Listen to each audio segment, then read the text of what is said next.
Hey stage folks, in this episode I'm going to interview my friend Afra Kane. She's now an R&B jazz singer. She got the prize Talented Reward 2019 from Montreux Jazz Fastival. With her amazing voice and music, she wrote The Talk with her. You can find out how deeply she's thinking inside her lyrics and melody.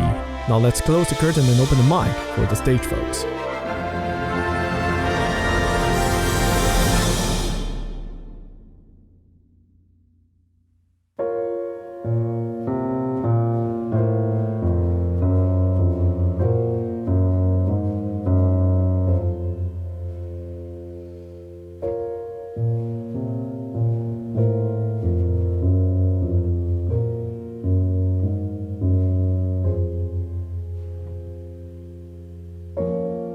Fucked our mind,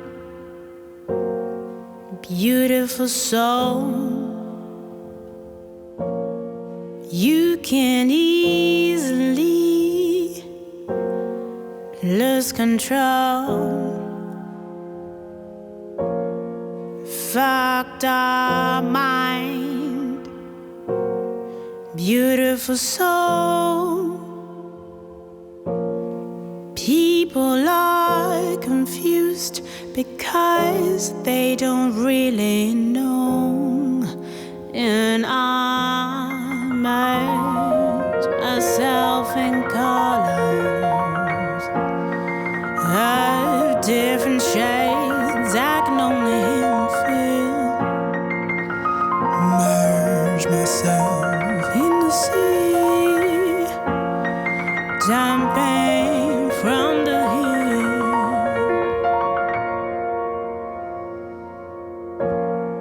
Too afraid of being loved, too used to living yourself first. You know too well some of them are gone, and you decided to take control. And I merge myself in colors of different shades I can only hear and feel.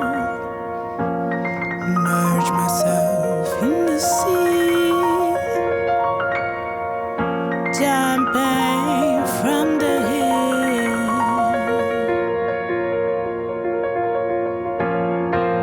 Sometimes I feel I could be partners with the winds. The sounds of nature are pure and free. The only melodies are real indeed.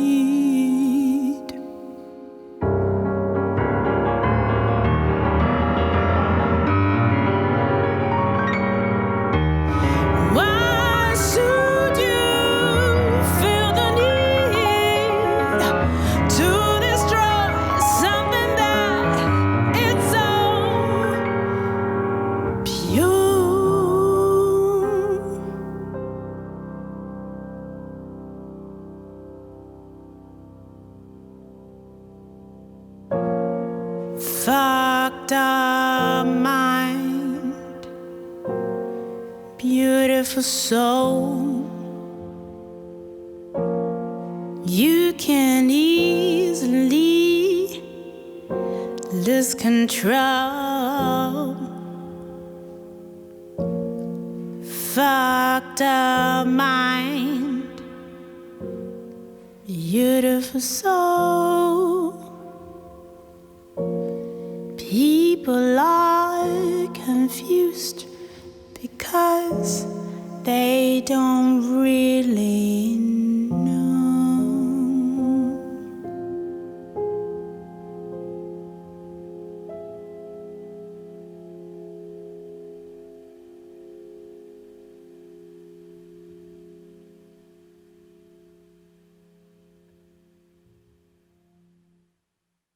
Meine Damen und Herren, Mesdames et Messieurs, Ladies and Gentlemen, Afra Kane. Hello, everyone. So Afra, can you introduce yourself? Where are you from? I am from many places in the world. I was born in Italy, grew up there. I'm originally from Nigeria. I lived in England for a while, and now I've been in Switzerland for the past 5 years. And I'm a singer, songwriter, pianist, composer. Yeah. Let's talk about the pianist. So you were studying in Haute École de la Musique. Yeah, I was studying in Genève. Genève, It's one of the most highest prestigious in the world. Mm-hmm. How come you give up? Did you give up your piano career and get into singers? Kind of, but I don't know if I had a piano career. I see. I studied for a long time classical piano. I started when I was 9, and I've always wanted to, be the best, in the sense that I wanted to improve myself. Not the best comparing myself with others, but it was more something, it was like a competition with myself, And then, but I always had the singing on the side. I started writing songs when I was like 12, 13. And I had this creative side in me that I wasn't really able to express in the journey of academic studies with classical music and stuff. And so I had like a sense of guilt when I would practice piano. I felt guilty because I wasn't working on writing songs. And then when I wrote songs, I was feeling guilty because I wasn't practicing my piano. So I was living like a double life, and I wasn't able to, it was just becoming too heavy on me. Also because I believe so. I was doing this arts management course, and so I was learning how to, all these things behind the scenes of the arts, like how do you manage a project, how do you ask for funding and stuff like that, which is in a way is less artistic. And I couldn't find the time to practice my piano anymore, and then managing a band, and then I was doing so many things at the same time, and I just could not carry on like that. And all happened in Switzerland. Yeah. How come? It's just, for me, it's very special because there are not, as I know, in the pop singers world, Switzerland is not the most. Maybe jazz is one of the most important place in Switzerland. But pop singing, why? Why you decide to I started a career here. Yeah, you started here. Yeah, I started here because I was living in Cardiff before. Yeah. And I was, I was studying at the Royal Welsh College of Music and Drama. Oh, wow. And I had a band where I would sing cover songs, soul music, Aretha Franklin and stuff like that. And what happened was that whenever I would come up with a song that I had written, none of the musicians were like really keen on playing my songs.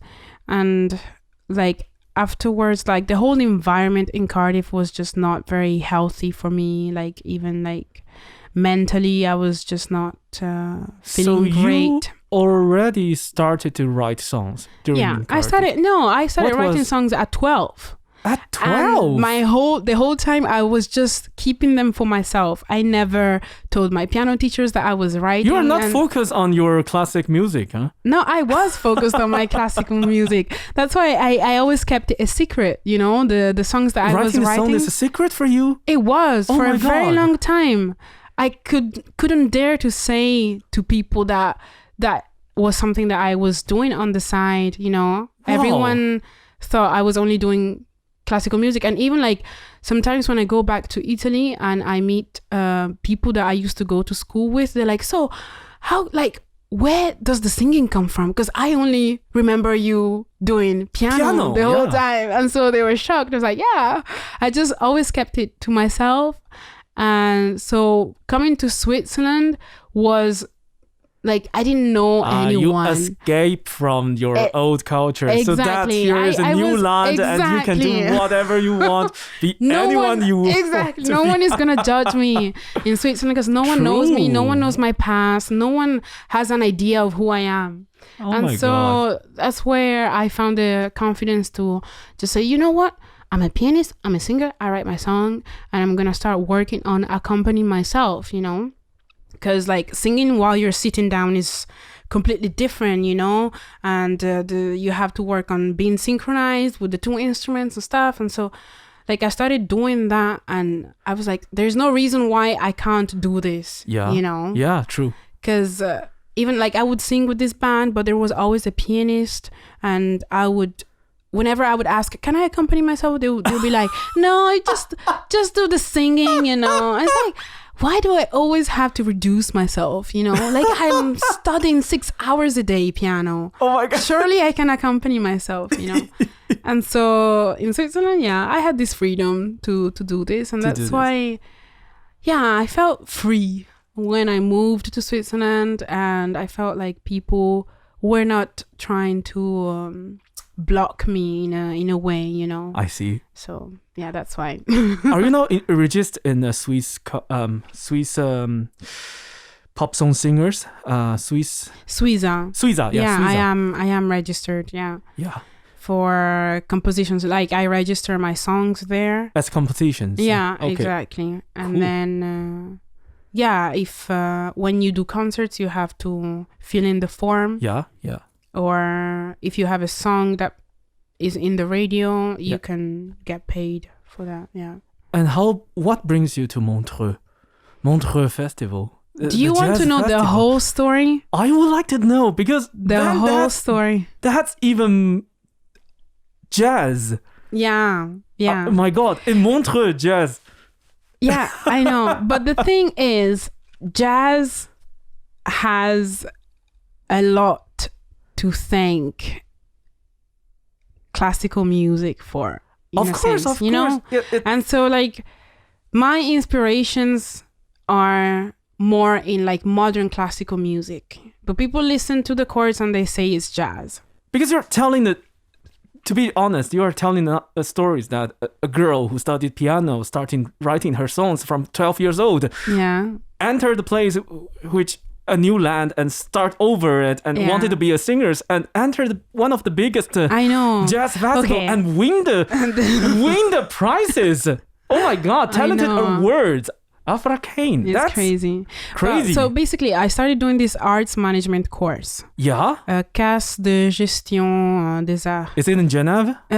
Yeah, it's in the same school, but it was in Neuchâtel. Neuchâtel, okay.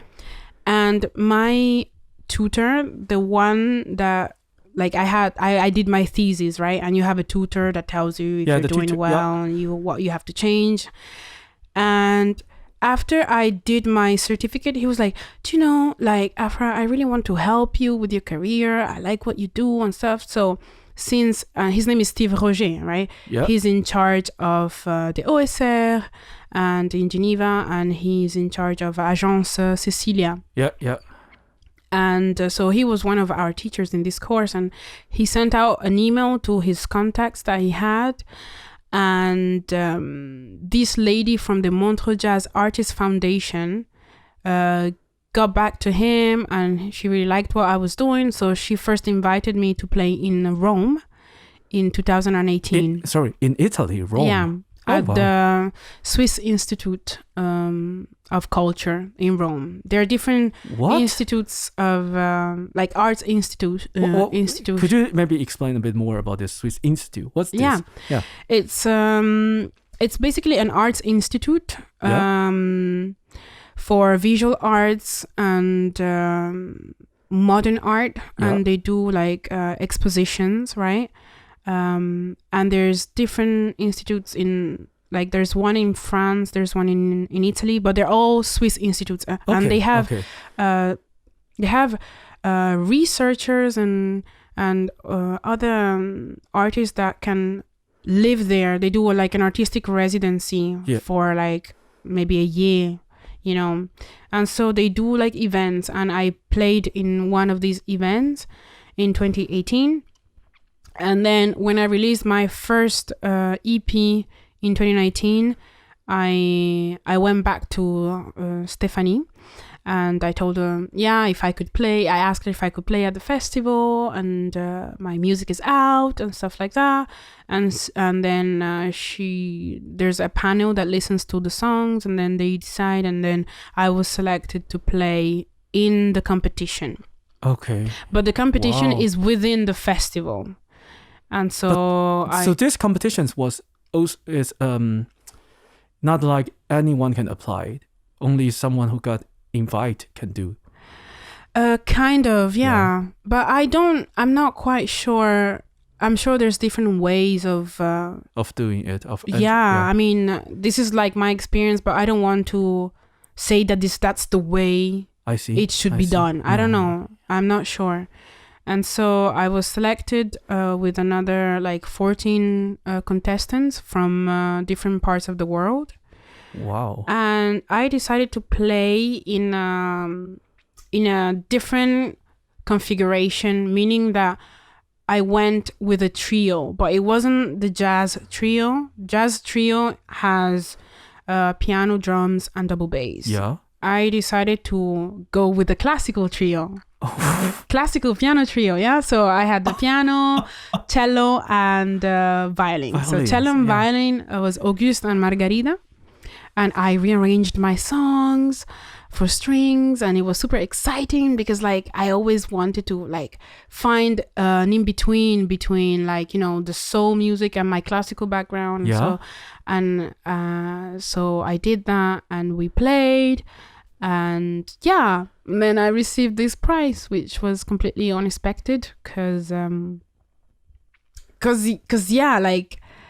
like my music is also influenced by jazz, but you know, I come from a classical, you know, academically. Do you ever have any jazz academy history? No, I mean, when I was in Italy, I had a friend who was also a pianist at the conservatoire in Italy, and he was doing classical, but his dad is a jazz pianist, and so he was kind of switching into jazz. And so he was like, I heard you sing, let's do some gigs. And so that's where I started listening to a lot of jazz and, you know, learning repertoire, and we would play so in together. that time you already started to do the cover. Yeah, I was doing covers, and I learned a bit of repertoire, and I would sing, and Who's your first cover? The first cover in jazz, you mean? Oh my God, I can't say. I mean, I was singing I'm beginning to see the light, and then there was one from Thelonious Monk. I don't remember. Funny Valentine, different things like that, you know. And then so that's where I kind of started listening to a bit more jazz. And then when I moved to the UK, why you moved to UK? Here I didn't get it. Yeah, because so you didn't come to Switzerland right after the No. I came from the UK. Yeah. Because my parents were just really fed up with the economic situation in Italy. Oh no. Because, in 2008, there was this big crisis and stuff. And so my parents decided to leave in 2012. Mm-hmm. And I followed them in Portsmouth first. Okay. And then I studied in Portsmouth. I did my my A levels. It's like baccalaureate. I see. Okay. So I was 17, 18. And at the same time, I was taking piano lessons with Valentina Seferinova. She's a Bulgarian pianist. And oh my God, I learned so much because Like technique wise and sound wise, I learned a hell of a lot. Like, you know, the Russian school is something else. Yes, it's a Russian school. And so practice first. Exactly. Improvisations comes late. Interpretation comes later. Yeah, exactly. Yeah, practice first. And so I felt like before I was 17, I wasn't really practicing. You know, I felt like I learned how to practice when I was 17, 18, Western you know. European styles. Yeah. And so I learned a lot in that year. And then I auditioned to enter music college. I did 2 auditions, one in London at the Royal College, which was terrible, and one in Cardiff, and they accepted me in Cardiff, so I went to Cardiff. Yeah. But do you have siblings? Yeah, I have 3 older brothers. My question is, so the family was split. Okay, the family was split. Yeah. Some of you are in Italy, some of you are in Cardiff. Yeah. So the first person who moved from Italy was my mom. She went to Portsmouth. I see. And then I moved with her. Yeah. I lived 1 year with my mom, and then I moved to Cardiff. I started my studies, so I was living by myself with other students. Yeah. And then in the meantime, my dad and one of my brothers moved to England as well. Yeah. And so now my parents are in Portsmouth, and I have some brothers in Italy still that have never moved. And I moved to Switzerland, and the brother that had moved to England moved to Azerbaijan. Azerbaijan? Yeah. Okay. Mm-hmm. In this period, I mean... that was 2 years ago he moved. Oh my God, really? Yeah. And then now he went back to England because there's, there's stuff happening in Azerbaijan. Why I brings out this is because you never have to think about to quit music. Switzerland. No. Music. Art. You never have to think about it? My parents tried to convince me a lot not to pursue this journey because I think they were trying to protect me. And also I always studied languages, because I speak four languages. It's not just about courage, it's also about foundation. Yeah, money. But my mom was like, she told me once, piano is so hard, there's so much competition, and you're not the best pianist in the world, so I don't know how you can. I know, no, it was just, and then with the singing, it was like, yeah, but the singing, it's not very good. It's because there was this whole religion. Jesus Christ, Mom, you're so negative. I know, there was this whole religion thing behind it, and jazz is the music of the devil, and why would you want to sing jazz, blah, blah, blah. So what? There was a lot of, so I am considered to be the most rebellious person in the family. Why? Because of this, because I didn't listen to them telling me these things, and for me it was a rebellious act to go and study classical piano full time, because I enrolled in a university in Cardiff for languages, and at the same time I got accepted at the Royal Welsh. Yes. And I was meant to do a joint degree. So I was meant to do both. Boom. And then after the first week, I was like, no. That's not possible. Come on. Possible. I remember I had maybe 5-6 hours of lessons in the day. And then on top of that, I was trying to practice 4 to 6 hours just the piano. And then when am I supposed to then do part-time course languages at the uni? Possible. And so I told my mom after the first week, I was like, I can't do this. I was trying to please everyone. I was trying to please myself. I was trying to please my parents, to have something secure, have something safe. And with this pandemic, I think we can see that nothing is safe. No journey, my brother, he's an architect, he was in Azerbaijan. Yeah. And you would think, architecture, that's a stable job, and still his company had a major crisis, he had to move back to England. And so I'm happy that I listened to myself, you know, and so like I think I was trying to please everyone. Indeed. Even finally with classical music, I was always trying to please my teachers, you know, and finally I had to recognize that I am more of a creative than an interpreter. Like I interpret, yeah, but I like writing stuff. I like composing, and like I need to express myself differently, you know. And I always wished I was like the other pianists, you know, that were always just practicing their instrument. And I was practicing my instrument, and then I needed a break and I needed to write, you know. So it was not easy for me to find a solution. It just became too much to handle, to do everything. And then eventually I was like, yeah, this has to go. Like, otherwise I'm gonna burn out. Yeah. But crazy, you're smiling and talking about these stories. Yeah, I mean, it wasn't really easy. It cannot be easy. Just be honest. I know I have similar situations. I understand this. It's not going to be easy when it comes to your mom or your parents. Yeah. Your father told you about this, and you're smiling and talking about this. That means you are now truly happy. I am happy. I'm super happy about the decision. Also because like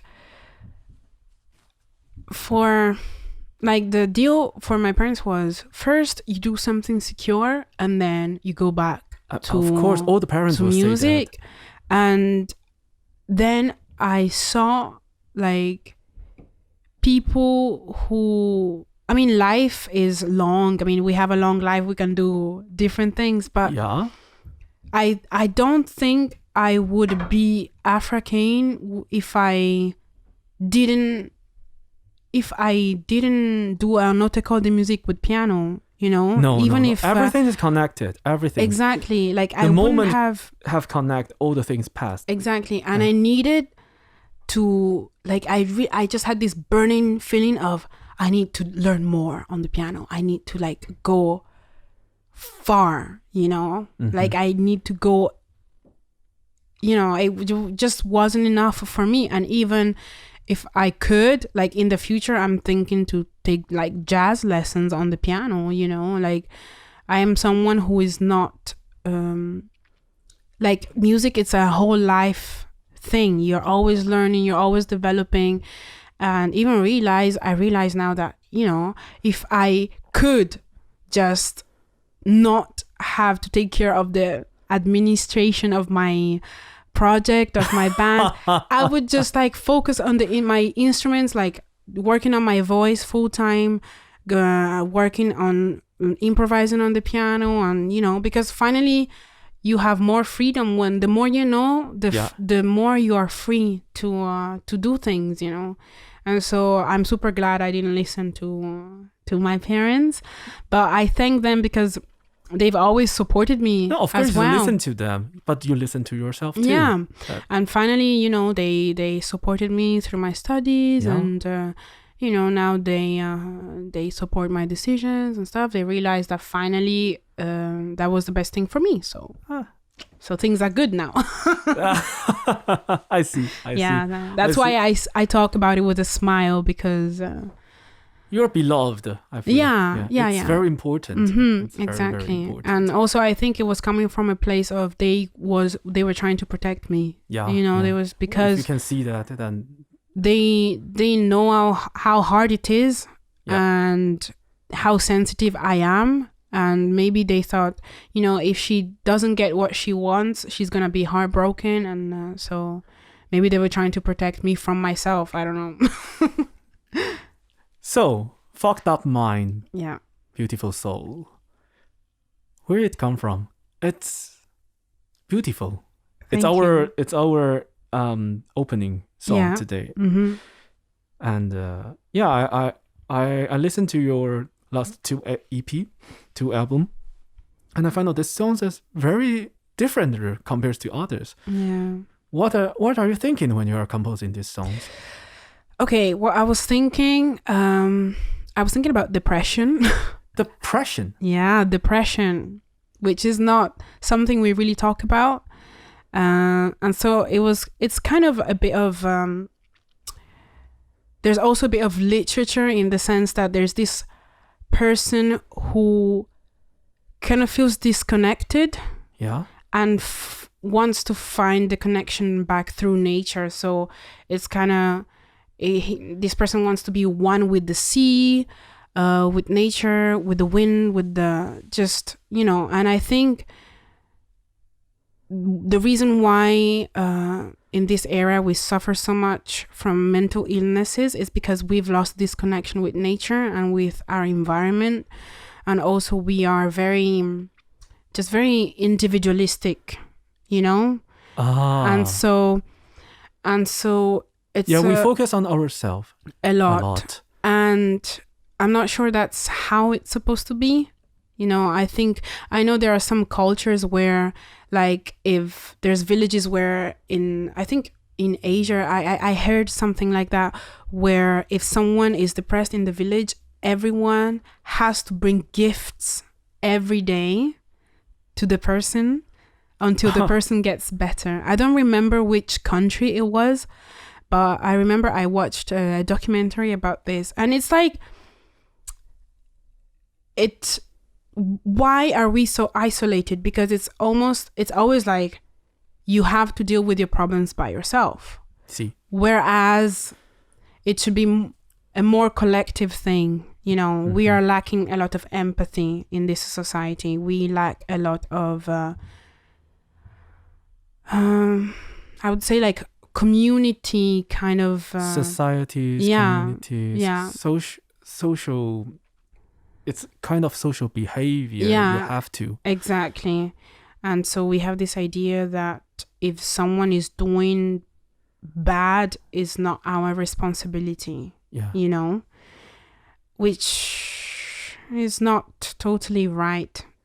There's a bigger picture to this. It's like it's a reflection of our broken society. Yeah. Yeah. And so that is what this song is about.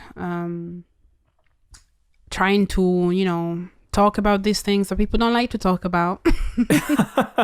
I know from experience, but I have seen many musicians, committing suicide and stuff like that. And so there is a real problem there, there is... Is it hard for musicians in Switzerland surviving? I won't say like in Switzerland specifically, but there is this thing where in the arts, I think people, like artists, are a lot more sensitive to things, right? Yeah.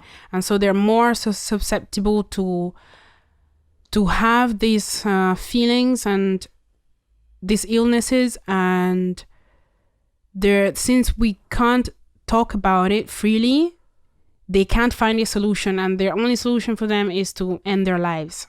And that's the sad thing, because I had a friend this year, the pianist that I was talking about, that I started singing jazz with in Italy. His name was Marco, and he unfortunately passed away this year from suicide. But I mean, I don't know exactly what were the circumstances behind it. I just received the news. And, of course, I was heartbroken. And, like, last time I saw him was last Christmas, when I went back to Italy. And I remember he was feeling very down. Like, I saw him, he was very... And I just thought that maybe he was tired, But I was seeing something... I was not seeing the usual person that I was used to seeing. And I don't know. And then 3 months later, he wasn't there anymore. So there is a problem, in this society where people don't feel free to talk about their problems. And the only way they find a solution is like this. And so I wrote this song before all of this happened, of course. But I think it's still like one of the issues that we have in today's society. So... That's what the song is about. Long story short, pretty much, yeah. So, sorry if I made you seem quite... It is very stoked. impressed. Yeah. Yeah. So yeah. I can feel the The goosebumps. the goosebumps coming out. Yeah. It's Sorry, true, I didn't it's mean true. to like, but just explain a bit more what the song is about. And No, it is right. It is right. You're totally right. I mean, how we are trying to disconnect. Actually, we are trying to connect on social media, but we are trying to disconnect with humans and with interactions. humans in the interactions, actually. And there's as you said, we want everyone to deal with their problems themselves. So if I cannot deal with my problems, then I have to deal with me. Yeah. In the end. Yeah. And it's like everything's if there's a homeless people, then send them to the place for them. Yeah. But we never thought about homeless could caused by us as well. Yeah. Exactly. And yeah, we there's kind of this thing where, you know, we blame it's like a general we. It's like how society sees homeless people is like, you know, they're lazy and there's so much judgment attached to it. And then you don't know how a person became homeless, you know? And some people become homeless from one day to another, you know? So you can't really, you almost have to be careful because the same things could happen to you one day, you know? Yeah. You could fucked up anytime. Because karma is a real deal. Karma will come and get you, you know. So you have to be careful, I think, with these things, you know. True. So yeah. Let's take a break here. Yeah. Okay? Yeah.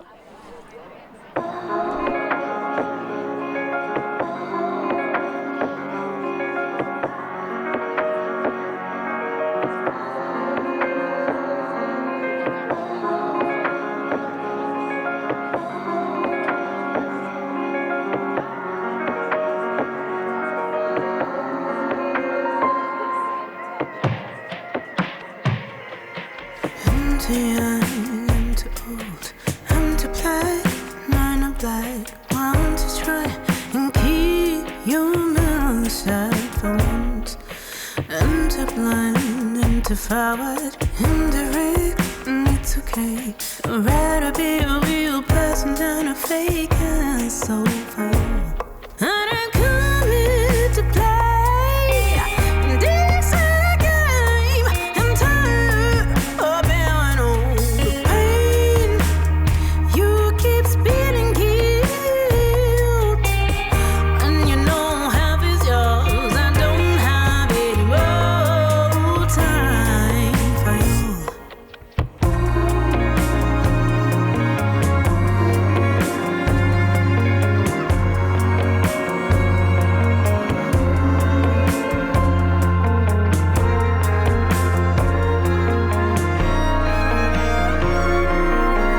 too young, I'm too old, I'm too black, none of black. Why don't you try and keep your mouth shut for once? I'm too blind, I'm too forward, I'm not red, and it's okay. Well, I'd rather be a real person than a fake asshole for you. I didn't come here to blame. I feel it again. This finger you keep pointing at me. You keep spilling poison when you know half is yours. I don't have any more time for you. Unsolicited advice, your mouth is running all the time. But last time I checked, you ain't living my life. If I ask you to be quiet, it's because I really need some silence to understand inside of me and really make it big.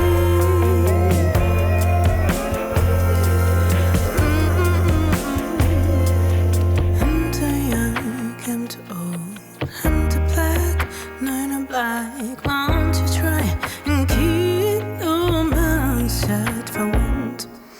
I'm too blind, I'm too forward, I'm too red, and it's okay. I'd rather be a real person than a fake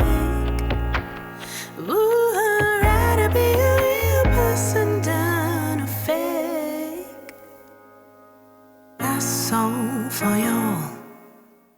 So welcome back to Sage Volks podcast. This is Afra Kane.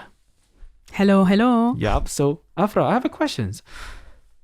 Doesn't you get any invitations after the Afra, the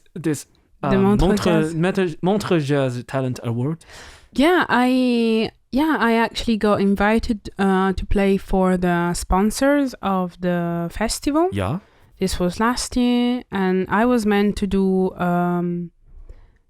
I was meant to play in other like private events of the foundation, but everything got cancelled this year. So. Yeah, true. It was 2019. Oh. Yeah, but also this year, there were other private events. Yeah. Within the Artist Foundation, and they invited me to play, but because of the pandemic, it was cancelled. But my question, okay, that's going deeper. Sorry. My question is, do you got any invitations? Engage to any album companies or any art manager professionally? Okay. I'm talking about that. Yeah. Not a lot, not an awful lot. So there is. There is. Yeah, I mean, I got put in contact with like 2-3 people. One was a label in Germany, in Berlin. Oh, wow. And finally, they were super interested, but finally they lost a lot of money with this pandemic, and they changed their minds. So I was meant to sign, like I went February this year, I went to Berlin to have a meeting with them, and it was great and it was awesome. And then it was just February. Yeah, and then in before May, the lockdown. Exactly. And then 2 weeks later, it was the lockdown and everything just... I was so angry.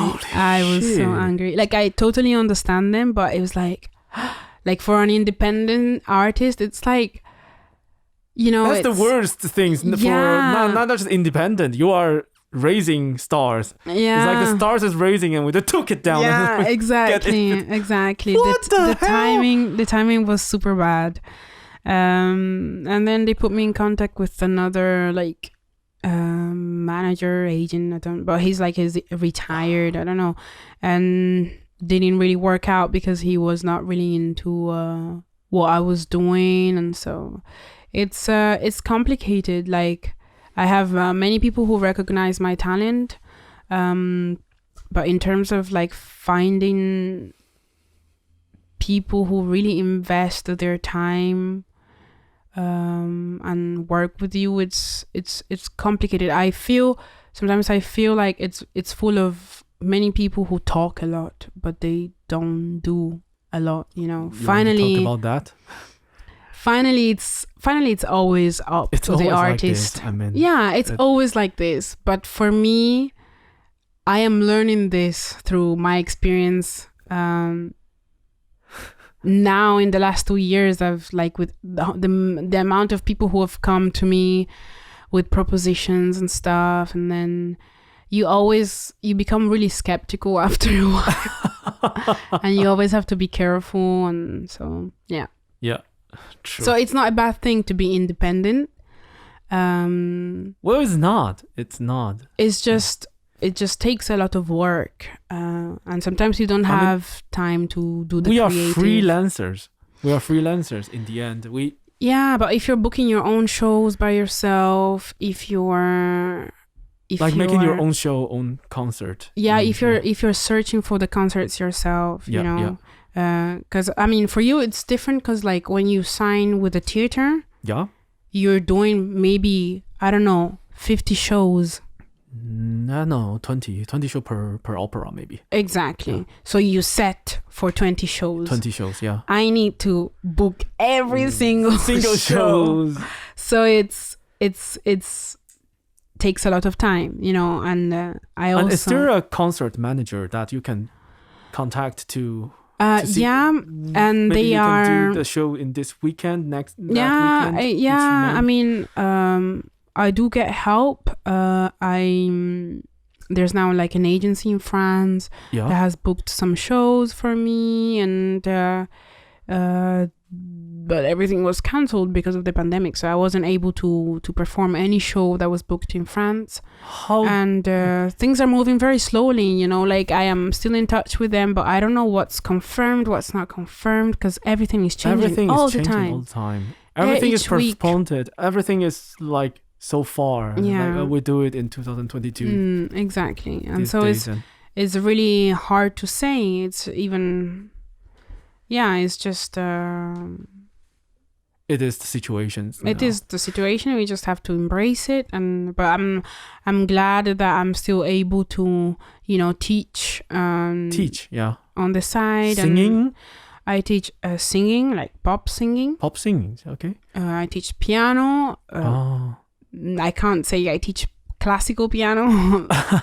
So it's a kid, like... beginners, yeah. Beginners, okay. Yeah. But I have one student, a woman. We did a bit of Bach. Bach, okay. So Yeah. you're So that's- doing the classic. Really. Yeah. That's just the only one. That is a bit more advanced So you could and it's- survive. So somehow. somehow you could survive. Mm-hmm. And I also teach music initiation, éveil musical. Sorry, one more time? Éveil musical. Éveil. Music initiation is like rhythm for kids, learning how to recognize the sounds. Theory, more like the theory. No, things. it's really just like you do games that are related to music for kids who are like 3 years old. Yeah. And it's a one-on-one? No, it's group. Group, okay. Mhm, it's group. You work in some music school? In Estavayer. Okay, that's good. And That's good. in Gorgé Saint-Aubin. I see. Yeah. That's good. That's good. So that's Somehow you could survive it during this mhm. period. So yeah. Yeah, and the rules is changing every day. I mean, I'm supposed to travel next week to go to England to see my parents, and That's still possible. Yeah, I hope so. But like, why?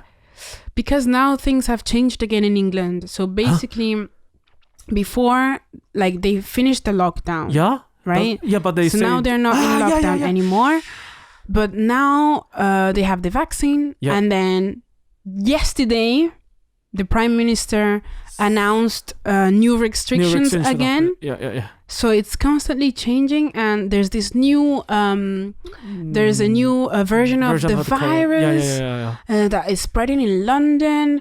The researchers are still trying to see, like they say that it's not more dangerous, but it's just more infectious, like it spreads easily. And I honestly am so tired by like it just never stops. I know. Never Everyone stops. is tired and it's never ending stories. So I think I can make it to England, but I don't know if I can make it back to Switzerland later. Oh my God, that would be stressful. But I need to see my family because I haven't seen my family in a while. So I want to go say hi, and so yeah. When is your next concert or next performance? I did like a small performance yesterday in La Chaux-de-Fonds. Oh wow! It's called Chapelle. It was at the Conservatoire de La Chaux-de-Fonds. They did this 24 hours of concert. So you just go in. There's no sound check, and it's streamed on Facebook. And you have like maybe half an hour to warm up, and then you go in. And when you finish, the next musician comes in and it carries on. Yeah, so it's really cool. And I did that yesterday. Sorry. It's fine. I did that yesterday, and it was there was like maybe 4 people in the audience because it's only 5 people allowed, and so 4 people were sitting down, you know, with the chairs like 2 meters away. Wow. And it felt like a bit of a rehearsal, you know, for me to just practice the new compositions in front of someone. And it was really nice. It was really nice, but it's just very different. It's just different. You can't really say it's a concert. It's a new experience. Yeah, you can't really say. I mean, I was lucky though. This summer we played in Festival de Saint-Moritz, Festival de Jazz de Saint-Moritz. We did 2 shows there. And, you know, it was a full audience of 200 people, I think, 200 or 300 people. Everyone was sitting down with the mask and stuff. So there was a little short getaway during the summer. Yeah. For performances. I did like 3 in the whole summer. So, and what about you? Were you able to perform? No, not at all. Theaters now, they have to be closed, and all the rehearsals have to... I mean, you could continue the rehearsals, but everyone have to wear mask in Bern. So in the rehearsal, you have to singing with mask. That's it's just not possible. I don't understand. I mean, I didn't have an engage in this moment. But what I talk with the singers, they have a very bad experience of it. That's a bit. I don't know. Should I say I'm lucky? But yeah, I won't want to singing with the mask. With the mask, that's so sad for that's totally singers. sad. But also, like, I don't think singing is the thing that spreads the most the virus, because, like, when you speak, for example, when you talk, you have more. You are expelling more than while you're singing. I mean, you have more sentence. You have more things when you're speaking than you're singing. Spitting a lot more when you speak, but not when you're singing. No. And so, or even like in the school where I teach, singing lessons are not allowed, but piano lessons are allowed, which makes no sense, because with the piano, you know, it's a surface, and I constantly am cleaning the thingy off, and kids don't wear masks. Yeah, I know. But I see the piano teachers, they doing the alcohol every time when they play after, and then you play it, the kids plays, and then have to do the alcohol cleaning again. You can't really stay 2 meters away from the. You can't really stay 2 meters away from the kid, because you have to show them how to play correctly. So it's just really weird. I don't know. Like, I am more stressed with piano lessons than with singing, because with singing you can keep distance and it's fine. You can put a plexiglass and it's just easy. But with piano, like, some kids have like dirt under their fingernails. You know, kids are so dirty. They don't care about. So it's and then in the middle of the lesson, they have the snot. You know, you try and clean their noses and stuff. Oh my god! So it's not. You like teaching, huh? No, I do enjoy teaching. It's just teaching under these conditions that don't make sense. It's just stressful for me. It just doesn't make sense. But the rules, it lets you survive. Yeah, it gives you a chance to survive, and I think there's many artists are. That's the last things they can grab in the sea. Yeah, I know. Yeah, I totally understand that. Like, I mean, if I'm a student, I will also question, why should I study in this moment? The quality, it's not the same as... I can't even imagine, like, for students who are, like, starting, you know, entering music school, and they tell you that you have to have your piano lesson via Zoom or...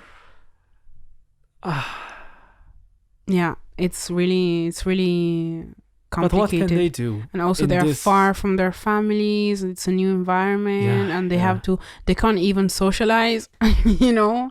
So, it's just, let's hope for this to just end. No, that's true. We can hope. Yeah, we can hope for things to get better. And, you know, I think we have proven to be really good at always finding solutions, you know, like with this vaccine, like how quickly it was discovered, and like researchers and scientists are just, you know, like there's a lot of knowledgeable people out there that are really working very hard. And so I have faith in this, you know. Yeah. And whereas the governments, we can just pray because you know, it's very unclear sometimes. No, I of course I know this is pandemic. In this pandemic, no one knows how to do, and it's government doing the most difficult job to make decisions. I believe decisions. It's decided in a good way. So Yeah. let's just try and hope and everything Exactly. goes back and come back soon. Let's say that. So last questions I would like to ask. What will you think? What do you imagine later in 10 years? Oh my God, Afra 10 Kane, years? Afra Kane. I can't even imagine what I'm gonna do tomorrow. Like, I know, like, I'm working tomorrow. That's I have to pretending teach. there's no pandemic or anything. Yeah. 10 years after. 10 years. Oh, definitely I hope there won't be any pandemic. Yeah. Just doing what I love, doing concerts, touring, being able to have the means to just do what I love, because music is super expensive. Like, doing an album is super expensive. I believe. And eventually I just want the financial aspect to get easier, pretty much. Yeah. To be easier to find the fundings, so everyone can be paid what they deserve. To be like, I'm already living from music, but living from my music, it's my dream. It's the next thing. To find my music. audience, being able to find fans that really support my music, but mainly to keep touching people with what I do finally, because that's the most important thing. That's our role, Yeah. Connecting with the people and making their life easier and their life better, I asked the questions because I want to know what you want to bring from your music. What do I want to bring? What is Afra Kane's music? Afra Kane's music is has a message, has depth, and can be melancholic, but it's just because I feel like sometimes I feel like we live in a very superficial world. Yes. And the music that you listen to, like the popular mainstream music, sometimes like you listen to the words and they just don't make any sense. Yeah. And I understand, because people want to switch off, and they just want to party and not think about stuff. But to me, that's not the role of an artist. An artist has the responsibility of making people aware of certain things, of communicating a message. And so that is what I want to do. And for example, Fucked Up My Beautiful Soul, if there's anyone who is feeling depressed or is battling with anything, they have this song they can listen to, and it's like beautiful in the melodies, but it's also like wanting to say, hey, I see you, I hear you, you're not alone, someone is writing about this. And so that is what I want to do with my music, pretty much. Yeah. It's like you are let people to find you, that you are there for them already. Yeah. And I know for me it's going to be a long road, because I am not mainstream. You're not, definitely. And so... But who knows, maybe in 5 years. Yeah, you never know. But like, I tried and stayed truthful to myself. And that's very hard in this industry, because I am constantly receiving opposite feedback on, the critiques. Maybe the piano is a bit too virtuosistic, maybe you can do less on the piano, and then when it's instrumental, it's too instrumental, there's too many instruments and stuff, and so like, I just want to be me in my different facets, in my different identities, because finally I have different identities. Yeah. And and I just want to be able to touch people while being myself.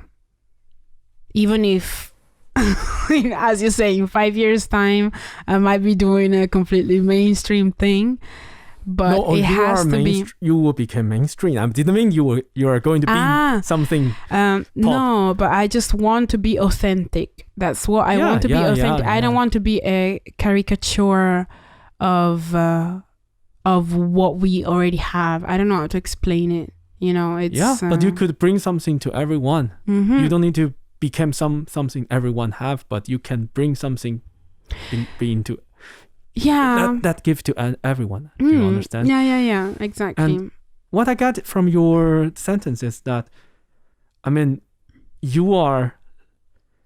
Afra is writing songs, are doing singing for the others Afra. No matter how many Afra are there in the world, maybe there are only thousands of them in the world, but for writing the songs for them, that they can hear it and find that, oh, there's a person. Yeah, and it's true. It's true, and it's me. Yeah.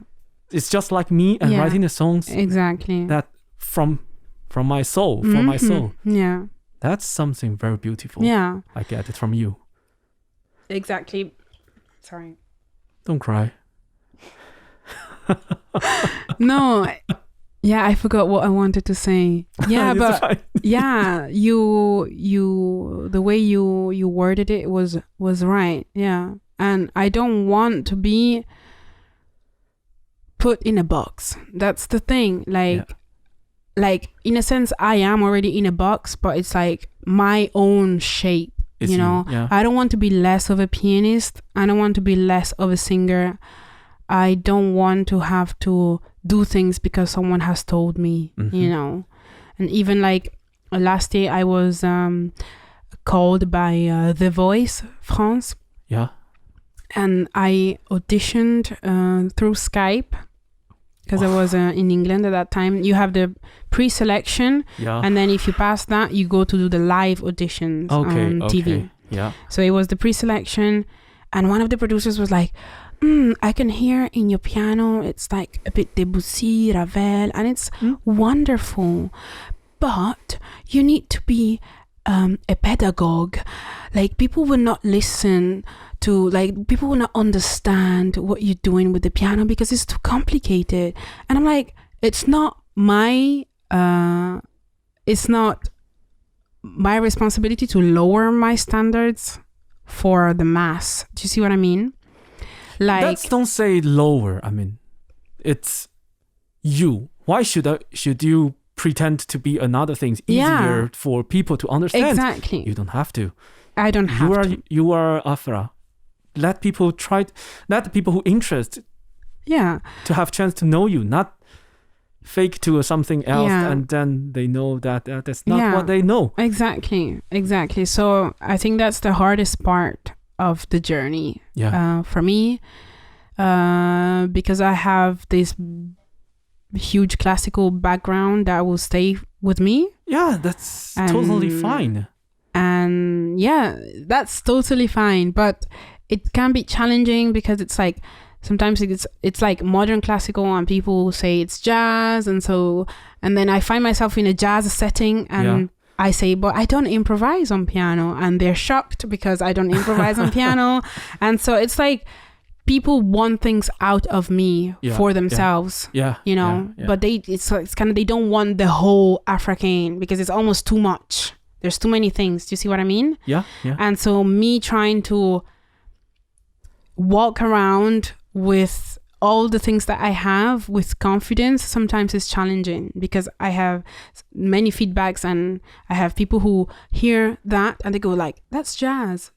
And so they have an expectation of me, and then they go like, oh, but you're more of a singer to me. Why do you play piano so well? Yeah. And so it's like, so that's the challenging part for me. And I know it's going to take time to find my own place and my own position in this industry.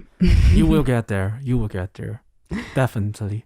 Thank you. So I hope you in this journey that you get what you want. Thank you. In the future, Afra. Thank you. So here, would you like to do some commercial for your social media? Okay. Yeah. People, where can we find Afra Kane? Yeah, you can find me everywhere on Spotify, on iTunes, How to spell it? Deezer, Afra Kane, AFRAKANE. Yeah. Afra Kane. And yeah, Facebook, Instagram. I have a website, so don't hesitate to follow me. Yeah. The music is great. You have to go to listen it. Thank It's you. so good. So ladies and gentlemen, this is Afra Kane. Bye, everyone. Thank you, Ian, for having me. Yeah. Goodbye to Stage Folks. I lost my love and even some friends. I told myself it was worth it. Don't really know where I'm going, and I'm still figuring out. Yeah, I'm heading. I keep on praying. I'll be feeling, and I'm still sorting out. Silly. I keep on praying. I'll be feeling. See, I thought I would conquer this world, that I had the strength of 1,000,000 bombs. But inside, I'm still human, still figuring out how to use this tool I was given to. This talented on so naturally, I can't live without it. So naturally, it is a part of me. And I'm still figuring out. Yeah, I'm heading. I keep on praying. I'll be feeling, and I'm still sorting out. Sailing on, I keep on praying. I'll be feeling,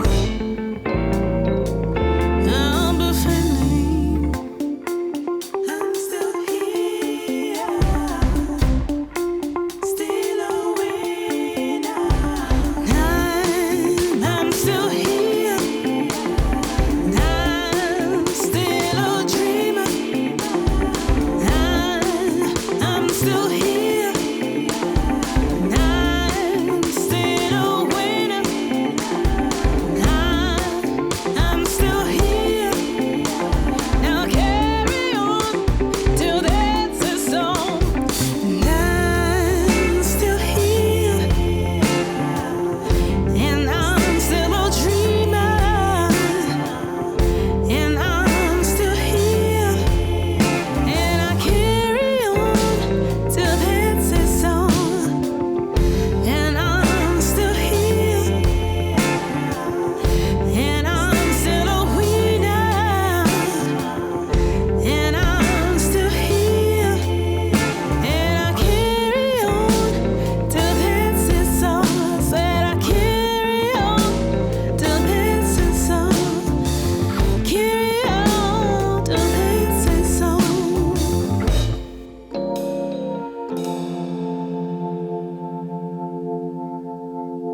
Hey, sorry, stage folks. This is Ian.